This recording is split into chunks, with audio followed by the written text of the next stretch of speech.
I have never been very good at letting go of the past, and they say that everything comes full circle, so it makes sense that around 10 years after I initially left YouTube Wi-Fi battling in favor of more serious competition on Smogon and its simulators, that I would be back, like the Terminator, in search of a more laid-back way to enjoy the game once again. I mean, really enjoy the game, because as fun as tournaments and metagame optimization can be, they can be really fulfilling. They have the tendency to be incredibly taxing, astronomically so, and you get so caught up in that you forget why you love the game in the first place. So I wanted to return to my roots, the reason why I started playing online Pokemon in the first place, Wi-Fi battling. So you might be thinking, well, that's nice, but is this an old video or something? Because I thought those Gen 4 and 5 Wi-Fi servers have been down for around 6 years. That is true, friend, but I had a Wi-Fi battle in Gen 4 in this, the year of our Lord 2020, and you can too. There's a YouTube video in the description which I used to set it up. Thank you so much to everyone who was involved in getting that server running. And it took me less than 5 minutes, and I am famously technologically incompetent, so it should be a cinch for anyone else. If anyone wants to battle OU, UU, Ubers, NU, Little Cup, please hit me up on Discord. So for anyone who was not around during Gen 4 Wi-Fi battling days, then you are witnessing the recreation of a relic. And for those of you who were around for it, then I can't provide the full nostalgia factor in this video because I can't just slap music over it, because I'll get copyrighted. However, I did not forget there is a maximum nostalgia version which I will leave in the comments. Speaking of maximum nostalgia, that is where both the team and the nicknames come from. Anyway, this is a battle against Nick from Joey's Discord, who said he was bringing a team which he thought might be mine, so I was on the lookout for that. So, 10 years later, here we go. I lead off with a Choice Scarf Roserade as opposed to a Focus Sash set because I love getting the jump on lead Azelf, and he leads off with a Bronzong, so warning bells are ringing in my head already. I know he's not running Stall. Zong does lead on some specific Stall teams, but we agree we weren't going to be bringing Stall teams because that's just not fun. So my first thought was Rain Dance, and then I see the Lumberry and I realize he's running my Heat Proof set. He was not kidding about using one of my teams. Heat Proof Lumzong is kind of a way of running both Akaberry and Lumberry on Metagross, you know, minus Bullet Punch and the massive attack stat, but the general idea stays the same, so you can survive Heatran and Lum against Roserade and Machamp all in one fell swoop, as opposed to Metagross who has to choose. Anyway, so he gets up rocks, I go for the second Sleep Powder and miss, and he explodes, which I was surprised at, because he doesn't know I'm not Sash. Why wouldn't he just try to break my Sash instead of sacrificing an entire Zong just to bring me down to 1 HP? So, that was surprising, but he said he wasn't a very experienced Gen 4 player, so I'm not gonna rip on him for it. This is for fun, after all. Anyway, I go to my Swampert on the double down, because I want rocks, and Swampert is good against offensive teams. And I don't remember the specifics of the team I was using, and I don't want to look them up, because then, you know, that ruins the fun. So, all I remember is that I'm pretty sure there's Gengar, and I'm almost certain there's a Tyranitar. So he U-turns out of my Purge, I get up rocks, and he goes to Kingdra. I don't know what set this is, Rain Dance, Dragon Dance, I'm pretty sure it's special in some capacity, but I don't want to just switch out and give him a free Rain Dance, because that would be disastrous. So I know I can live even a Specs Draco Meteor, because this Swampert has 72 special defense EVs to always live a modest, unboosted Heatran HP Grass, because this team does not switch into HP Grass Heatran well at all.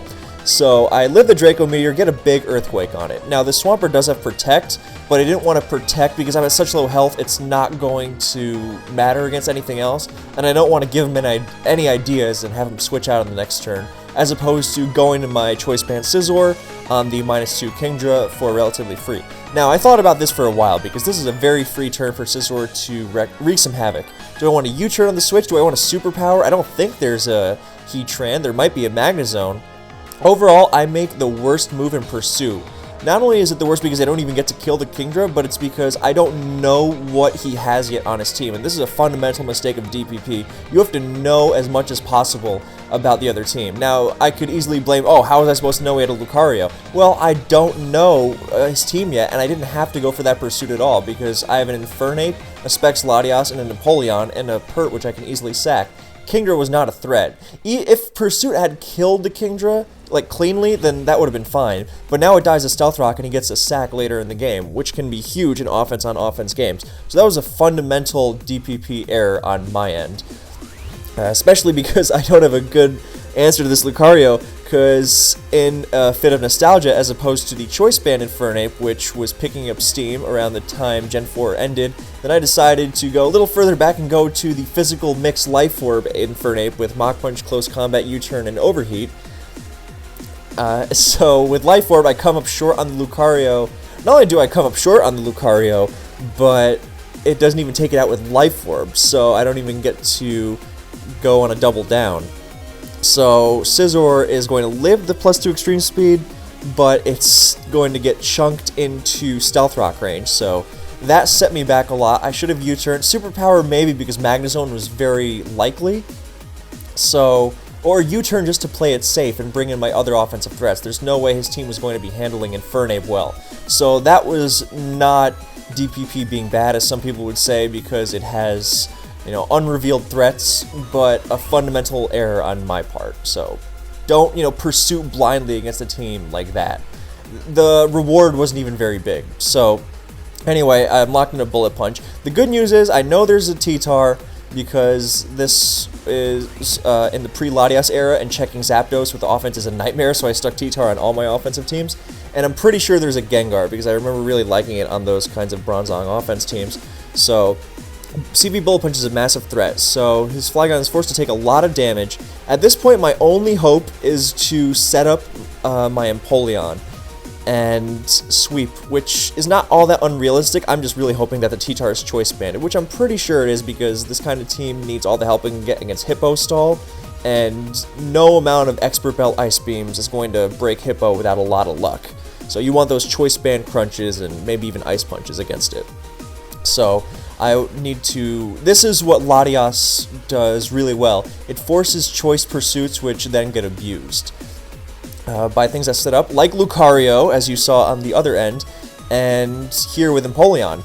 Now, what I have to do is agility twice, because even timid Empoleon does not outspeed Jolly Flygon. And I know I love Adamant Flygon, but you can't assume that. Now, as you might be able to tell from the HP stat, this Empoleon was originally a Pitaya Berry set. That HP number is to give it the Pitaya Berry after 3 substitutes. But I changed to Shuka at the last minute because I was terrified of Earthquake, and so it pays big time there. So even if he switched to Flygon on that agility, then I would survive the Earthquake with Shuka Berry. So here he's not Expert Belt T-Tar, he is Banded. I got really freaked out when I saw the crunch drop me into yellow HP.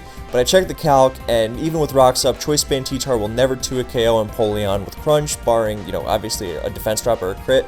So I'm able to get that second agility. And thankfully, since I'm running Shuka, I don't have Substitute like the Sub-Pitaya set would have, so I have Grass Knot, and don't have to risk Hydro Pump on T-Tar, because Ice Beam would not have killed it. So I have to hit Hydro against Gengar, and I hit it.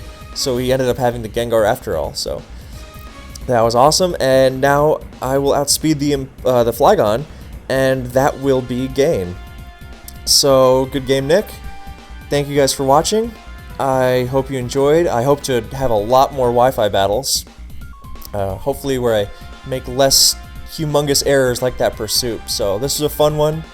And yeah, for anyone who wants to play, just please hit me up. I look forward to it.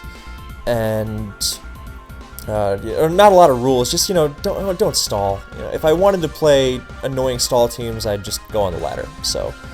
Once again, thank you to everyone, Sakito for salving my teams, the Wi-Fi server guys, and for setting this up so we could play again.